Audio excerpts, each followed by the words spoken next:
Today we have a special guest. I have Steve A. Lauer working as an independent consultant who assists on corporate counsel to deliver maximum value to the client, and is also a very valuable consultant for SKJ Juris.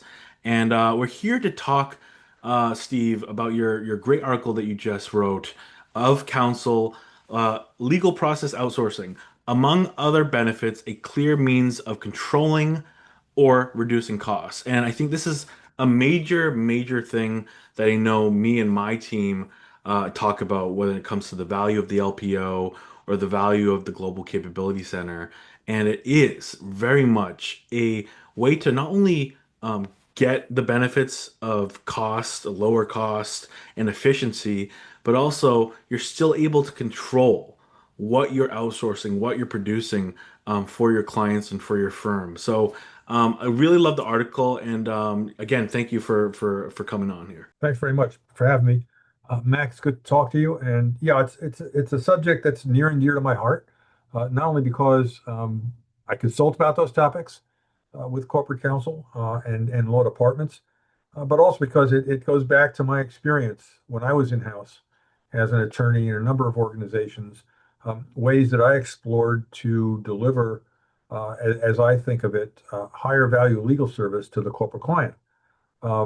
Traditionally, companies that work with outside counsel, and many companies do, the work is done by those law firms or individual attorneys in some cases, um, and it is provided to the client as a complete package.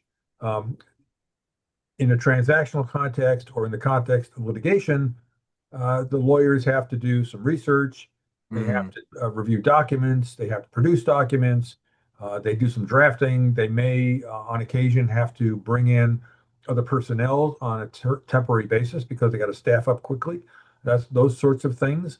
And they do those in those specific and individual transactions or cases by each law firm separately. If a company has legal work across the country, legal work across different substantive or substantive areas, that work is compartmentalized in a sense Hmm. within each law firm. And the company itself may or may not get the ongoing benefit of that work.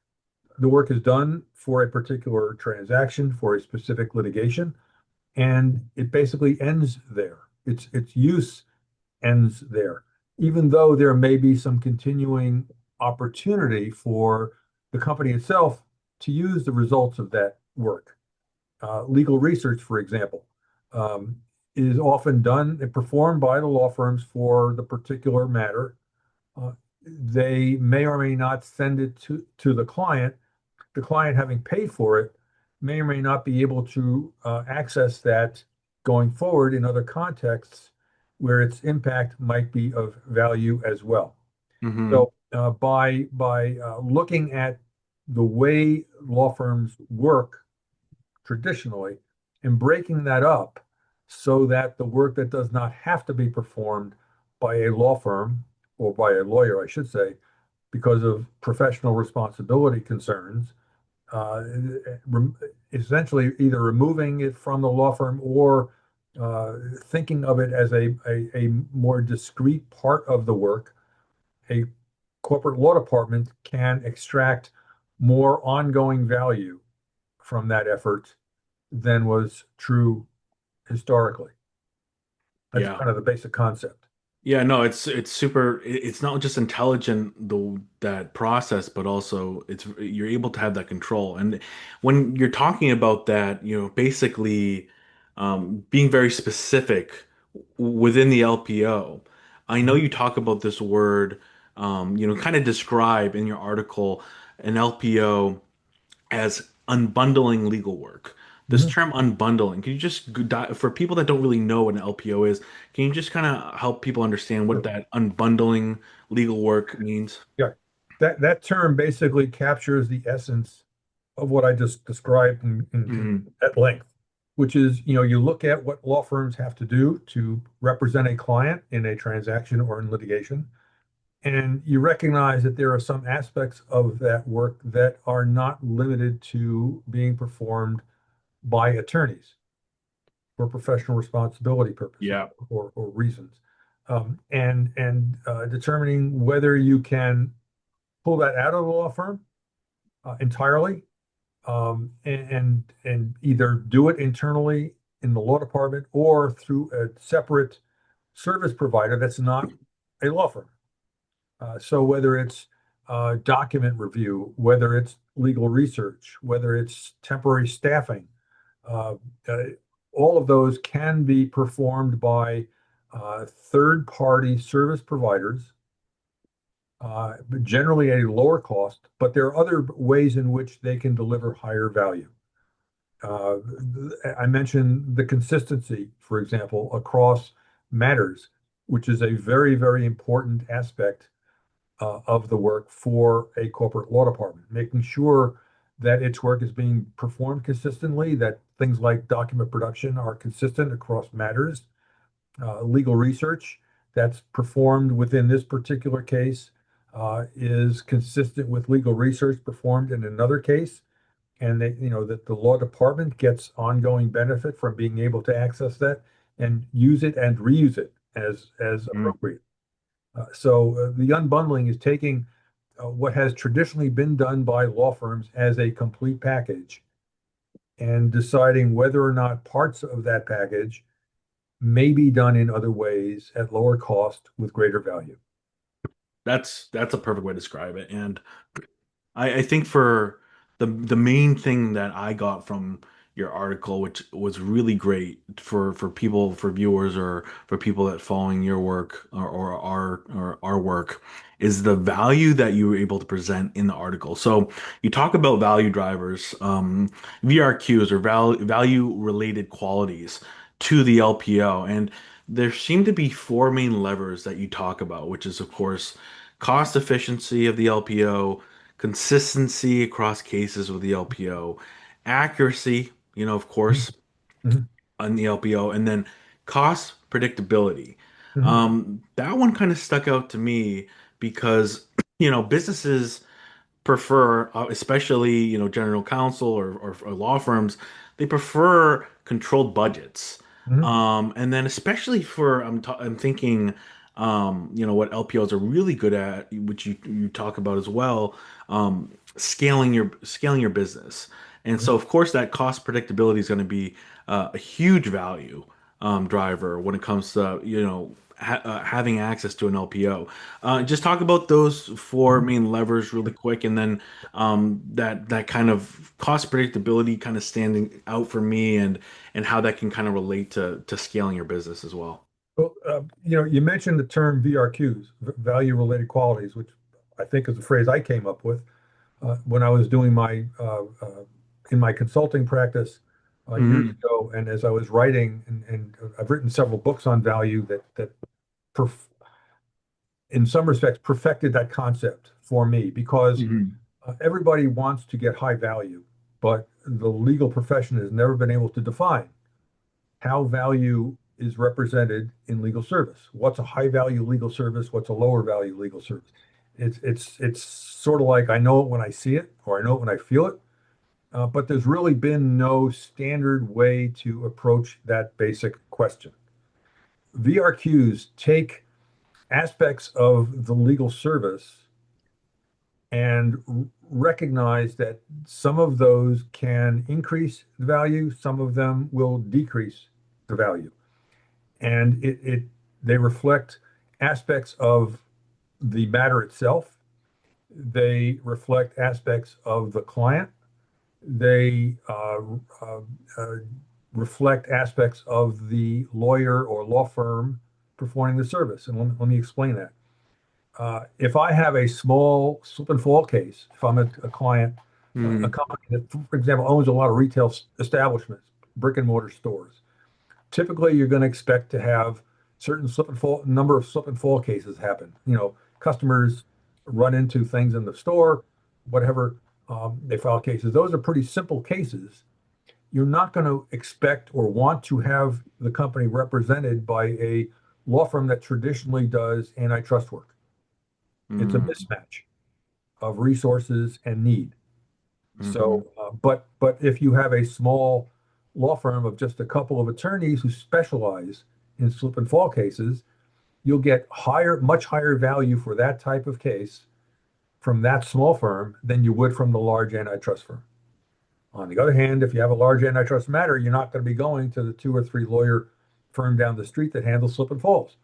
It, you know, so the type of matter will be reflected in the way the value equation is Hmm. explored in that context.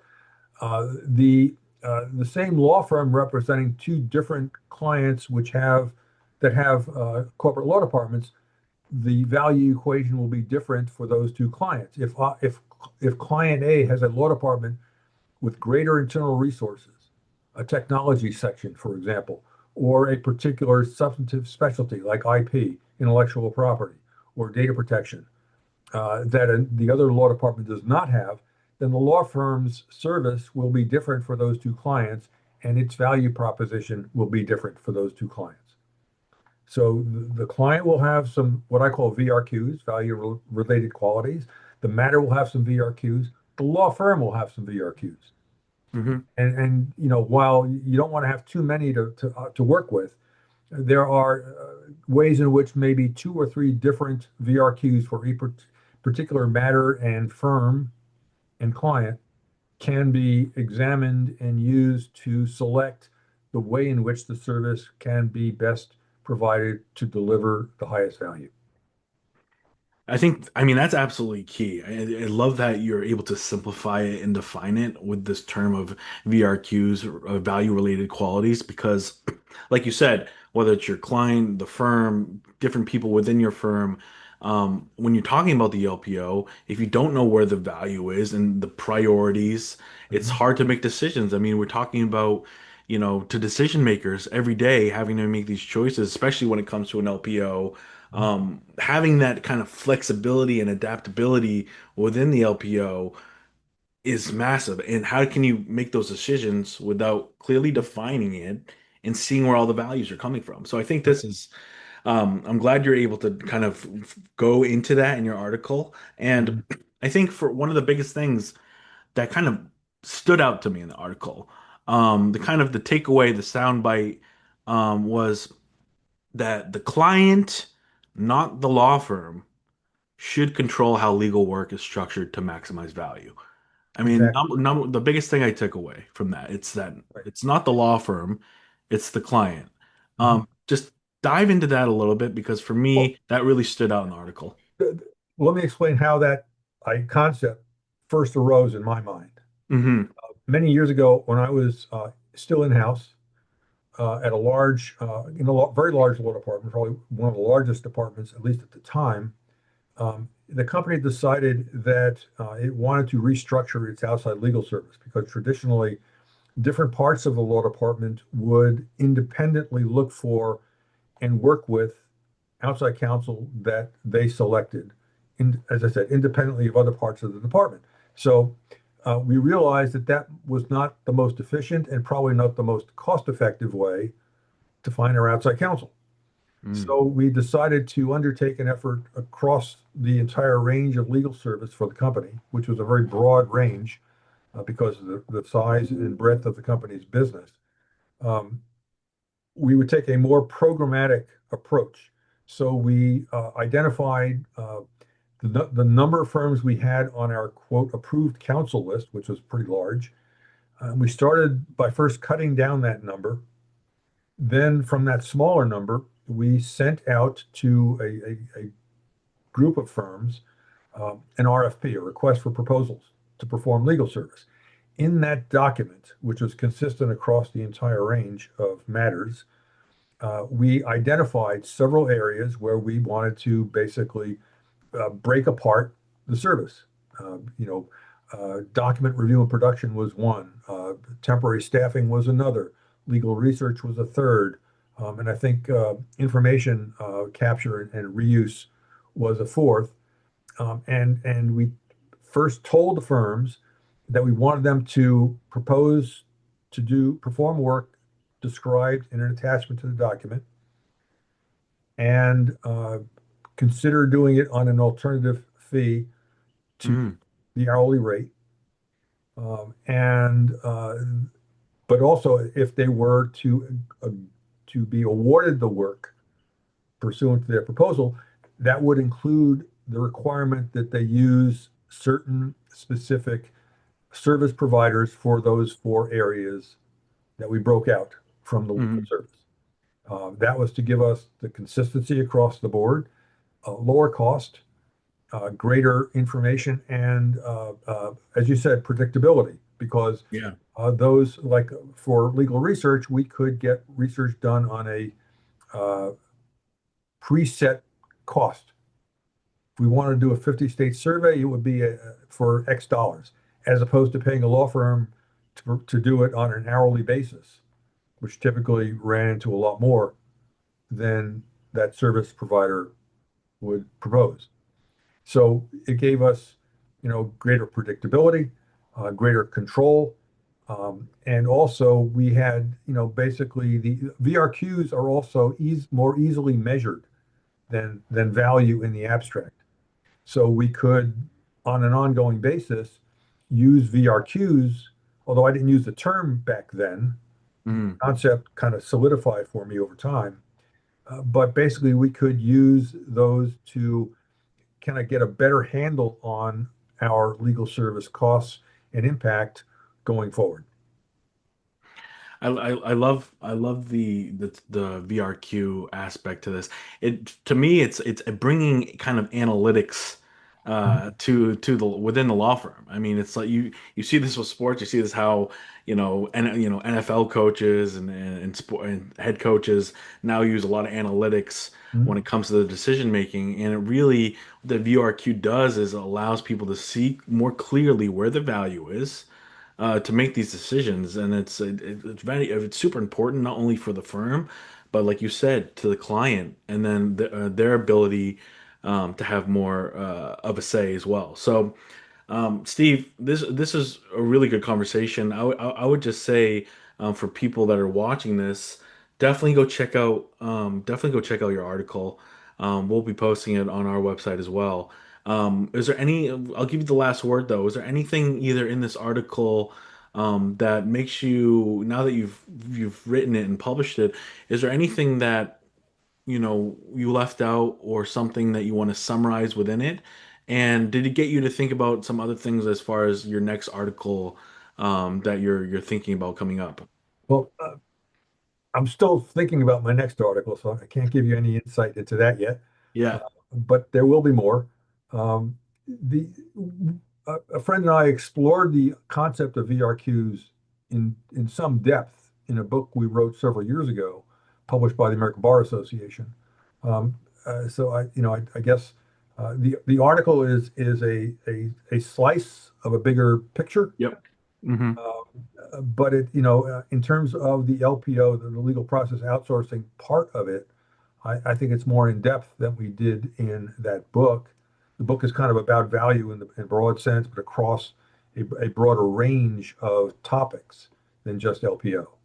Hmm. But I think, as we just mentioned, the fact that VRQs are more measurable, provide more discrete and useful information than just kind of getting a sense, did I get enough bang for the buck in this matter? I will know whether I got more bang for the buck or less bang for the buck in what ways, Hmm. and use that information going forward to perfect my selection of counsel, my work with counsel, and the results of that work. So I guess that's where I come down as far as a general summary of it. That's wonderful, Steve. Again, thank you for the time today.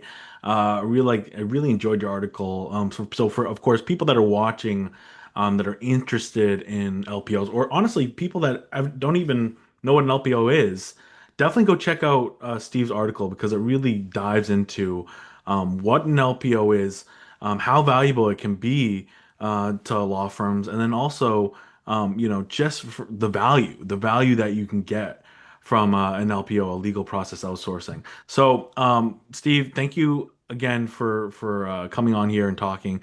I'm Mac Hutchinson. That's Steve Lauer. He's a corporate counsel consultant And I'm Mac Hutchinson. We'll talk to you all later, and thank you for watching. Thanks very much.